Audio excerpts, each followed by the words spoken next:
Fala, gurizadinha! Tudo certo com vocês? Aqui estamos para falar sobre essa derrota do Real Madrid 1-0 para o Lille. Uma derrota que coloca um ponto final numa sequência muito positiva de jogos sem perder do Real Madrid e que acende um alerta para o time. Vamos falar sobre isso. Se você está por aqui e ainda não está inscrito no canal, sempre aquele pedido, se inscreva no canal para ajudar o canal a crescer. Deixa aquele like e os comentários por aqui.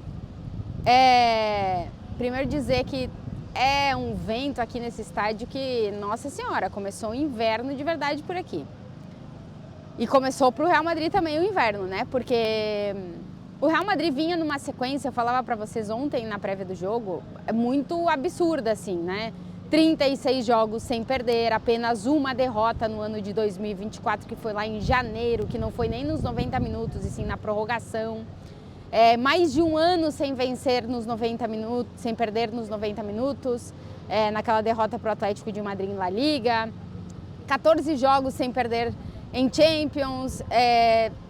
Eram muitos os dados positivos de sequência de não derrotas do time do técnico Carlo Ancelotti, pois tudo isso terminou hoje aqui na França, 1-0 para o Lille, em um jogo no qual o Real Madrid não conseguiu encontrar nenhum caminho para vencer. Primeiro dizer que o Ancelotti, vamos começar pela escalação, vamos começar do começo. O Ancelotti, desligaram metade da luz aqui. Escalou o time com o Endrick, primeira titularidade do Endrick com o Real Madrid, primeira titularidade dele na Champions. E o Endrick não fez um bom primeiro tempo. Na minha opinião, ele foi o jogador, e o Ancelotti depois falou com a gente na entrevista para a TNT e disse que no primeiro tempo, no final das contas, o Endrick foi o jogador que tentou mais para o Real Madrid, né? Mas também não conseguiu, porque realmente foi um jogo muito difícil para o Real Madrid. Mais pelo Real Madrid que pelo Lille. O Lille fez o jogo que tinha que fazer, um jogo muito físico, um jogo de contundência, de marcação, de vontade, de tentar evitar que o Real Madrid conectasse passes entre linhas e de aproveitar contra-ataque. O Lille aproveitava, principalmente no primeiro tempo, todos os contra-ataques possíveis. O Jonathan David, que marcou o gol do Lille de pênalti, foi um gol de pênalti, é um jogador muito rápido e que em diversos momentos dificultou a vida do Rüdiger. Ele atrapalhava o Rüdiger e o Militão, e às vezes ele caía pelo lado do Carvajal e dificultava, assim, realmente ele fez um grande jogo contra a defesa do Real Madrid.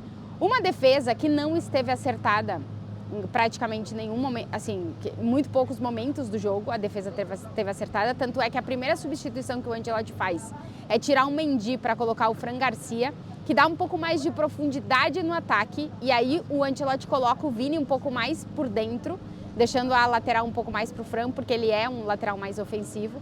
O time até consegue produzir um pouquinho mais ofensivamente com a entrada do Fran Garcia, mas o que tinha sido o destaque do Real Madrid contra o Atlético de Madrid, que tinham sido os meio-campistas desaparecidos no jogo contra o Lille.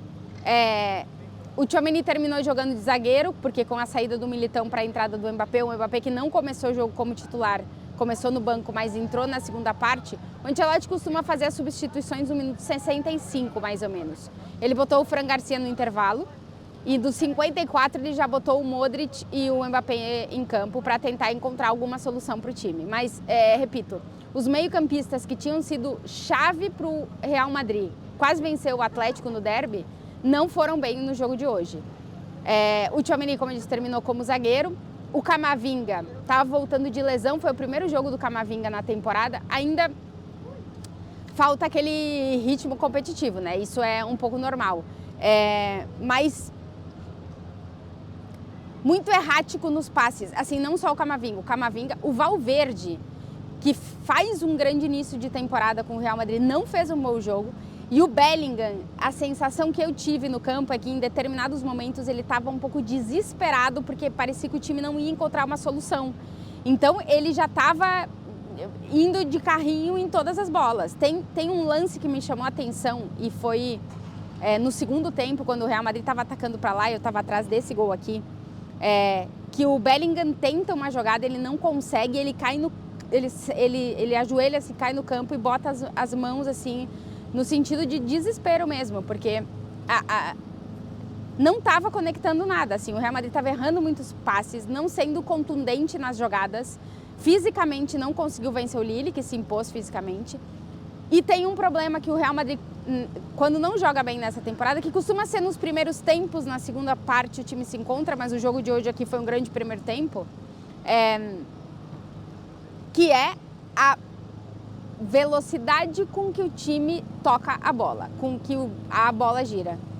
Quando o Real Madrid consegue fazer que o jogo fique rápido com a circulação da bola, a gente vê um outro Real Madrid. Hoje, em nenhum momento o Real Madrid conseguiu circular a bola de uma forma rápida. O Lille se fechava e o Real Madrid tocava e não conseguia de nenhuma forma conseguir perfurar ou encontrar um espaço ou atrair o Lille para conseguir jogar no contra-ataque. Quando conseguiu isso, principalmente no primeiro tempo com o Endrick mais pela direita do campo, foram onde criaram as melhores oportunidades. Na segunda parte, com as substituições, o Real Madrid ganha mais fôlego, o Lille já está um pouquinho mais cansado e aí aparece o brilho do Chevalier, o goleiro do Lille, que impede que o Real Madrid empate o jogo no final, fazendo grandes defesas. O Real Madrid vai todo para o ataque, como costuma ser no desespero, mas dessa vez, como em outras conseguiu, dessa vez não conseguiu encontrar o gol. Vendo um pouquinho as estatísticas, o Real Madrid terminou o jogo com 12 finalizações no total. São muito poucas para o Real Madrid. É um time que costuma finalizar muito mais, 20, 25, já chegou a finalizar mais de 30 vezes no jogo. E 6 no gol. É verdade que o Chevalier fez boas defesas, mas o Real Madrid não conseguiu ser efetivo nessas ocasiões que teve de cara ao gol. Não fosse o Lunin no primeiro tempo, podia ter tomado outro gol. O gol foi de pênalti, né? Num pênalti de uma mão na bola do Camavinga dentro da área. Mas, em geral, não foi um bom jogo do Real Madrid. Foi um jogo muito ruim do Real Madrid. O Ancelotti não conseguiu encontrar peças para conectar o time. Os jogadores que entravam não conseguiu melhorar o Real Madrid, encontrar soluções para ir em busca do gol. Então, em geral, foi uma apresentação muito ruim do time do técnico Carlo Ancelotti. O Rodrigo, a galera estranhou que não entrou, né, nas substituições que o Ancelotti foi fazendo, mas a informação que a gente tem é que o Rodrigo foi poupado nesse jogo, porque ele já estava com... Ele sofreu uma pequena pancada no derby, mas estava tudo bem em relação a isso.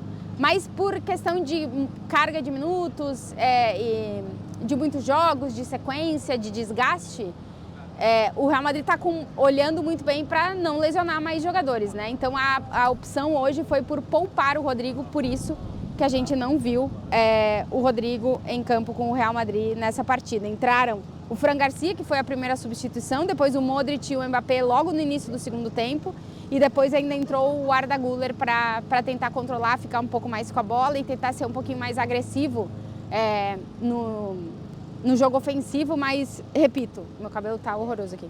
Nada funcionou hoje para o Real Madrid. O Ancelotti fala em ligar um sinal de alerta, né? E eu acho que, assim, não sei se ele estava contando com não vencer esse jogo, mas se imagina que vai ser muito difícil conseguir vencer todos os jogos dessa fase de Liga da Champions. Mas, assim, o Real Madrid perdeu para o Lyon, que, em teoria, não é dos adversários mais complicados do caminho do Real Madrid. O Real agora tem pela frente os 4 times de pote 1 e pote 2. Terceira rodada na próxima, enfrenta o Dortmund no Bernabéu. Na sequência recebe o Milan no Bernabéu. Depois vai para Anfield enfrentar o Liverpool e depois viaja para a Itália para enfrentar a Atalanta. Então agora a sequência do Real Madrid piora na Liga dos Campeões e já não tem margem de erro. Se quiser classificar entre os 8 primeiros, para não ter que disputar os 2 jogos do play-off, que quem fica da 9ª à 24ª colocação vai disputar os play-offs, jogos de ida e volta, quem fica entre os 8 primeiros não joga esses 2 jogos e tal e como está o calendário, não jogar esses 2 jogos seria muito importante para um time como o Real Madrid, que tem sofrido com lesões. Para estar entre os 8 primeiros vai precisar pontuar tudo em casa e ainda tentar pontuar fora de casa contra adversários em teoria piores, melhores do que o Lille, né, em teoria. Então, realmente, a vida do Real Madrid se complica. Mas, como disse o Ancelotti, é um sinal de alerta. O Real Madrid ainda está no início da temporada. Até aqui eram 10 jogos nessa temporada, 7 vitórias e 3 empates, e agora foi a primeira derrota. O Real Madrid não perdia há muito tempo. Esse time tinha se acostumado a não perder, praticamente ganhava sempre. Então também é um pouco da realidade do mundo, né? A gente nem sempre ganha. E às vezes um time consegue impor o seu jogo e consegue te vencer. E mais ou menos foi um pouco o que aconteceu. O Lille não faz uma grandíssima temporada, mas conseguiu colocar em campo tudo que era suficiente para vencer o Real Madrid, que não esteve num bom dia. E aí os grandes têm isso, quando eles não estão em um bom dia, pode acontecer o que aconteceu aqui, que o Lille vence o Real Madrid. Veremos o que vem pela frente, veremos quais vão ser as alternativas que Carlo Ancelotti vai tentar encontrar para substituir o insubstituível, porque não existe outro Toni Kroos. Não dá mais para pensar que o Real Madrid vai aparecer o Kroos do nada. Não vai, e não existe outro Kroos. Tem que aprender a jogar sem ele. Mas no jogo como hoje a gente viu a falta que faz um cara que para, olha, controla, domina, não erra passe principalmente, e faz o time ou avançar ou recuar na medida do que o jogo pede. Não tem mais Kroos, tem que aprender a viver sem Kroos, mas está difícil. O Ancelotti não está conseguindo encontrar de momento soluções para viver sem Toni Kroos. Se você chegou até aqui no vídeo e ainda não está inscrito no canal, se inscreva para ajudar o canal a crescer, deixa o like, claro. Os comentários por aqui, já peço perdão por algum tipo de problema no áudio, porque começaram a cortar a grama aqui atrás de mim. Estou com a minha mão congelada, mas isso acontece porque estamos em um dia muito úmido aqui em Lille. Pelo menos não choveu na hora do jogo e a gente agradece isso aí. Um beijo para todo mundo e até o próximo vídeo.